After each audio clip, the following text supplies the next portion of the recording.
بسم الله الرحمن الرحيم.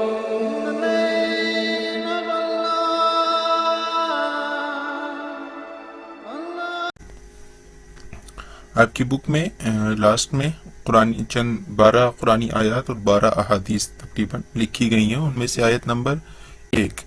بسم اللہ الرحمن الرحیم. یا ایہا الذین آمنوا، اے ایمان والو، اتقوا اللہ، اللہ سے ڈرتے رہو، وقولوا قولا سدیدا، اور بات کرو سیدھی بات کہو. تو کیا ہوگا؟ یصلح لکم اعمالکم، یصلح لکم اعمالکم، وہ سنوار دے گا تمہارے اعمال، ویغفر لکم ذنوبکم، تمہارے گناہوں کو بخش دے گا. ومن یطع اللہ ورسولہ، اور جو شخص بھی اللہ اور اس کے رسول کی اطاعت کرے گا، فقد فاز فوزا عظیما، تو اس نے بڑی مراد پا لی. اس نے بڑی مراد پائی. جو شخص بھی اللہ اور اس کے رسول کی اطاعت کرے گا اس نے بڑی مراد پائی.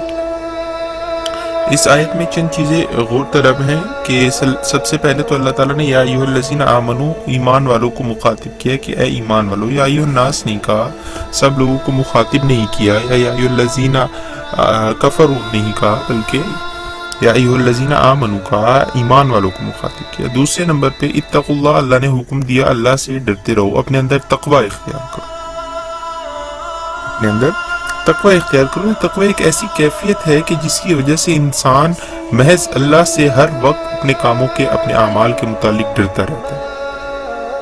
اس کے بعد اگلی بات جو اللہ تعالیٰ نے فرمائی، وقولوا قولا سدیدا، بات کرو سیدھی بات، گول مول بات نہ کرو. تو اس کا فائدہ یہ ہے، یصلح لکم اعمالکم، اللہ تمہارے اعمال کی اصلاح کر دے گا، تمہارے اعمال سنوار دے گا. وَيَغْفِرْ لَكُمْ ذُنُوبَكُمْ، تمہارے گناہوں کو بخش دے گا. اور جو شخص بھی اللہ اور اس کے رسول کی اطاعت کرتا ہے تو وہ بڑی مراد پا لیتا ہے.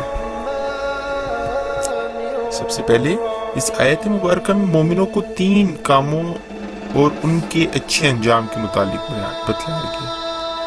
سب سے پہلے اہل ایمان کو ایک تقوی اختیار کرنا چاہیے. دوسرے نمبر پر بات سیدھی کریں، ان دونوں کے نتیجے میں اللہ تعالیٰ ان کے اعمال کی اصلاح فرما دیتا ہے. نمبر 3، اللہ اور اس کے رسول کی اطاعت کریں، اس نتیجے میں وہ عظیم کامیابی حاصل کر سکیں گے.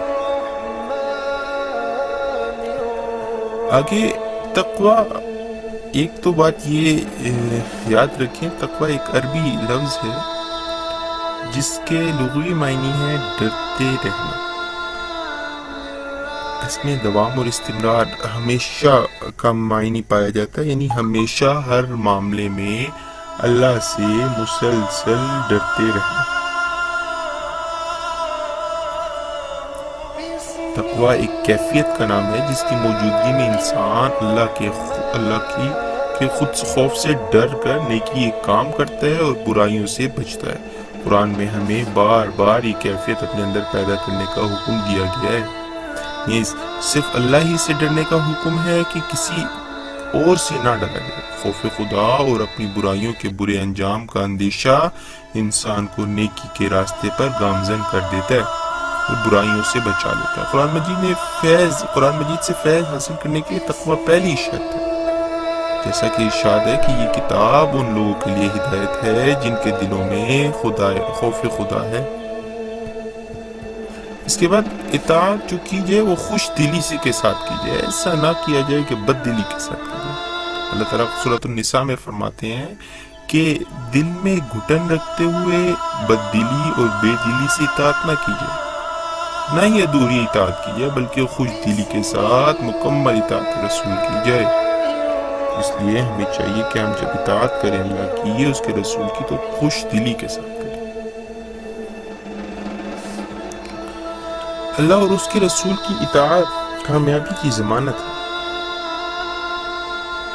جو بھی انسان اللہ اور اس کے رسول کی اطاعت کو اپنا شیوا بنا لیتا ہے تو ان کے لیے دونوں جہانوں کی کامیابی کی بشارت ہے. اللہ تعالیٰ تمام مسلمانوں کو کامل اطاعت کی توفیق عطا فرمائے. اللہ تعالیٰ فرماتے ہیں قُلْ إِن كُنتُمْ تُحِبُّونَ اللَّهَ فَاتَّبِعُونِي، اے نبی آپ فرما دیجئے لوگوں کو اگر وہ چاہتے ہیں کہ اللہ ان سے محبت کرے تو وہ آپ کی اتباع کریں، آپ کی اطاعت کریں۔ ایمان، اللہ تعالیٰ نے اس میں ایمان کا بھی ذکر فرمایا۔ ایمان تمام اعمال کی بنیاد ہے، ایمان تمام اعمال کی بنیاد ہے۔ اس پہ ذیل حقائق کو مان لینا ایمان کہلاتا ہے۔ اللہ پر ایمان، رسولوں پر ایمان، فرشتوں پر ایمان، آخرت پر ایمان، الہامی کتابوں پر ایمان، اچھی بری تقدیر پر ایمان۔ کہ اللہ تعالیٰ نے سب سے پہلے جو فرمایا یا ایھا الذین آمنوا، اے ایمان والو، تو ایمان ان چیزوں کی حقیقتوں کو مان لینا، اللہ پر، رسول پر، فرشتوں پر، آخرت پر، آسمانی کتب پر، اچھی بری تقدیر پر ایمان لانا ضروری ہے۔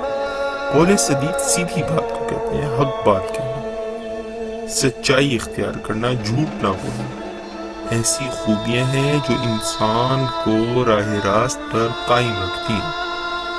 اسی لیے حکم دیا کہ سیدھی بات کہنی چاہیے، جو کچھ دل میں ہے اس کے مطابق ہی کہنی چاہیے، بات کرنی چاہیے۔ ذو معنی گول مول بات کہہ دینا قول سدید کے منافی ہے، یہ قول سدید ہے، سچی بات نہیں ہے۔ قول سدید اللہ رب العزت نے جو ہم لوگوں کو سچائی کا حکم دیا ہے اس پر عمل کرنا چاہیے۔ اس کی وجہ سے اللہ رب العزت ہمارے اعمال کی اصلاح فرما دیں گے، ہمارے گناہوں کو بخش دیں گے۔ جو شخص بھی اللہ اور اس کے رسول کی اطاعت کرتا ہے وہ تو بڑی مراد پا لیتا ہے۔